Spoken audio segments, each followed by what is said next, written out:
कोटि नमन करते हुए आप समस्त साथियों को क्रांतिकारी जय भीम विनम्र नमो बुधाय।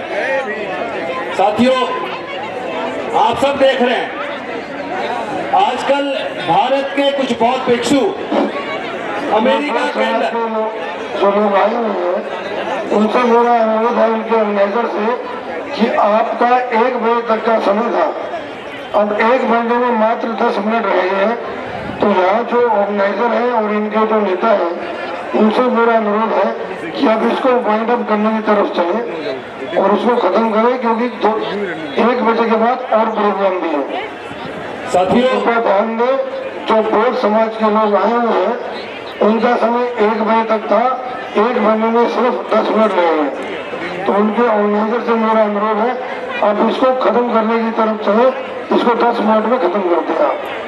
साथियों, आजकल आप लगातार वीडियो देख रहे होंगे, भारत के कुछ बौद्ध भिक्षु अमेरिका के अंदर हजारों किलोमीटर की यात्रा विश्व की शांति के लिए कर रहे हैं और विश्व शांति की उस यात्रा में बौद्ध भिक्षुओं का स्वागत करने के लिए लाखों लोग सड़कों पर हैं।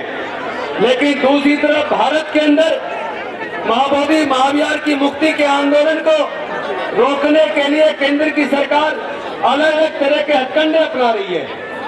क्या हमारा डॉक्टर बाबा साहब अम्बेडकर जी ने अपने अधिकार के लिए धरने प्रदर्शन करके अपनी बात सरकार तक पहुंचाने का अधिकार नहीं दिया? जो पुलिस फोन का भी अपना माइक लेके कह रहे हैं कि अपना वो बंद कीजिए, क्या भारत में प्रजातंत्र नहीं है? क्या भारत में संविधान का शासन नहीं है? वो है कौन टाइम तय करने वाले? अरे भाई बताइए, क्या किसी मस्जिद का संचालन करने के लिए मुस्लिम से अलग किसी दूसरे धर्म के लोग उसकी संचालन समिति में होते हैं? क्या किसी चर्च का संचालन करने की मैनेजमेंट कमेटी में ईसाई धर्म से अलग किसी दूसरे धर्म के लोग होते हैं? क्या किसी हिंदू मंदिर के अंदर मंदिर की संचालक समिति के अंदर हिंदू धर्म से अलग किसी दूसरे धर्म के लोग होते हैं? अगर नहीं है तो फिर भारत के अंदर महाबोधि महावीर की मैनेजमेंट कमेटी के अंदर जितने बौद्ध प्रतिनिधि हैं उतने ही प्रतिनिधि पंडे क्यों?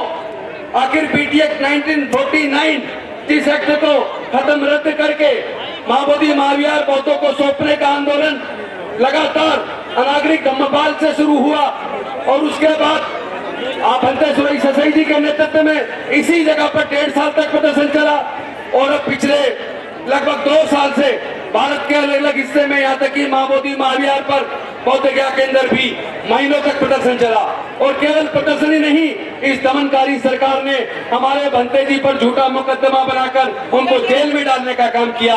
अगर आप सोचते हो कि हमारे लोगों को जेल में डालकर आप इस तूफान को रोक सकते हो तो ऐसे ये रुकने वाला नहीं है। इस तूफान को रोकने का एक ही तरीका है, महाबोधि महावीर बौद्धों के हाथ में सौंप दो, बीटी एक्ट को तुरंत रद्द कर दो, अन्यथा अभी तो ये लड़ाई है, आगे और लड़ाई है। अभी देश के कोने कोने के अंदर बौद्ध लोग, अम्बेडकरवादी लोग, संत गुरु रविदास जी को मानने वाले लोग, तमाम बहुजन समाज के लोग इकट्ठा होकर इस आंदोलन को तेज कर चुके हैं। अब ये लड़ाई रुकने वाली नहीं है। हमने तो इसको बाकायदा अपने मैनिफेस्टो में डाला था कि अगर बिहार में हमारी सरकार बनी तो हम महाबोधि महावीर को बौद्धों को सौंप देंगे।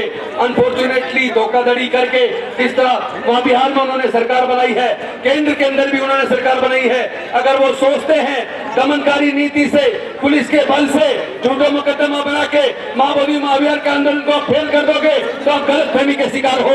हम डॉक्टर बाबा साहब अम्बेडकर के बच्चे हैं, हम डरने वाले नहीं हैं। हर कीमत पर महाबोधि महावीर तो मुक्त होकर रहेगा, आज नहीं तो कल। अगर कुर्बानी की ही जरूरत है तो बौद्धों से पहले, बौद्ध भिक्षुओं से पहले उनके उपासक कुर्बानी देने के लिए तैयार है। और हम केवल पॉलिटिक्स नहीं करते, अगर जरूरत पड़ी तो आपका ये डॉक्टर बाबा साहब अम्बेडकर का सिपाही राजेंद्र गौतम भी कुर्बानी देने के लिए तैयार है। लेकिन महाबोधि महावीर तो हम मुक्त करा कर रहेंगे, ये लड़ाई चलती रहेगी। क्योंकि ऑलरेडी उन्होंने समय की सीमा कर दी है, इसलिए कहने को बहुत कुछ था। मैं अपनी वाणी को यही विराम करता हूँ, क्योंकि अगर हम ही डिसिप्लिन का पालन नहीं करेंगे तो गलत संदेश जाएगा। बाकी भी बहुत लोग को बोलना है, मैं अपनी वाणी को विराम देता हूँ। बहुत बहुत धन्यवाद। जय भीम, जय भारत, जय संविधान, जोहार। धन्यवाद गौतम साहब। मैं इसके बाद में राजकुमार सूर्यवंशी से निवेदन करूंगा, 1 मिनट में बात रखेंगे। और हमारे बीच में माननीय सांसद राज्यसभा चंद्रकांत जी हंडारे, इसके बाद में हॅलो. सांसद सर्व महापुरुषांना त्रिवारवंदन. तथागत आदरणीय भगवान सांसद बुद्ध महोदय राज्यसभा चंद्रकांत हंडारे यांचं मी निवेदन करूंगा की मंच पे डॉक्टर आगे. बाबासाहेब आंबेडकरांचा, डॉक्टर बाबासाहेब आंबेडकरांचा सर्वांना जय भीम. महाराष्ट्रामधून कोण कोण आले